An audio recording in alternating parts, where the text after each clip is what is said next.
আন্তর্জাতিক রাজনীতিতে কেবল সামরিক শক্তি শেষ কথা নয়, সমান গুরুত্বপূর্ণ হল বয়ানের যুদ্ধ বা ন্যারেটিভ তৈরি করা।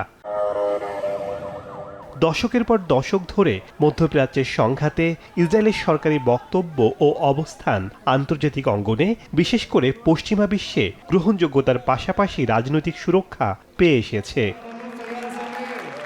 বিশ্লেষকরা মনে করেন পশ্চিমা বিশ্ব ও যুক্তরাষ্ট্রের মধ্যপ্রাচ্যে ভূরাজনৈতিক ও অর্থনৈতিক স্বার্থ রক্ষার জন্য তেল আবিবকে একটি নির্ভরযোগ্য ঘাঁটি হিসেবে বিবেচনা করে।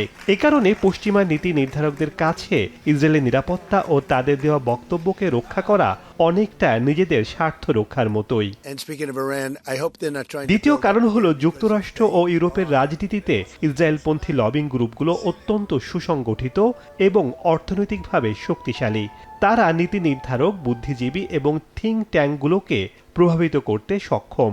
এর ফলে আন্তর্জাতিক পরিমণ্ডলে বা জাতিসংঘে ইসরায়েলের বিরুদ্ধে কোনো বড় পদক্ষেপ বা নিষেধাজ্ঞা আসলে পশ্চিমা দেশগুলো ভেটো ক্ষমতা ব্যবহার করে ঢাল হয়ে সুরক্ষা দেয়। অন্যদিকে পশ্চিমা মূলধারার সংবাদ মাধ্যমগুলোর একটি বড় অংশ ঐতিহাসিকভাবে ইসরায়েলের দাবি অনুযায়ী আত্মরক্ষার অধিকার নামক মিথ্যা বয়ানকে প্রাথমিক সত্য হিসেবে প্রতিষ্ঠিত করেছে। আবার আন্তর্জাতিক অঙ্গনে ইসরায়েলের সমালোচকদের ইহুদি বিদ্বেষী তকমা দিয়ে মুখ বন্ধের চেষ্টা করা হয়। তবে বর্তমান ডিজিটাল যুগে, বিশেষ করে সামাজিক যোগাযোগ মাধ্যমের উত্থানে, এই প্রথাগত বানোয়াট বয়ানের একচেটিয়া আধিপত্য বড় চ্যালেঞ্জের মুখে পড়েছে।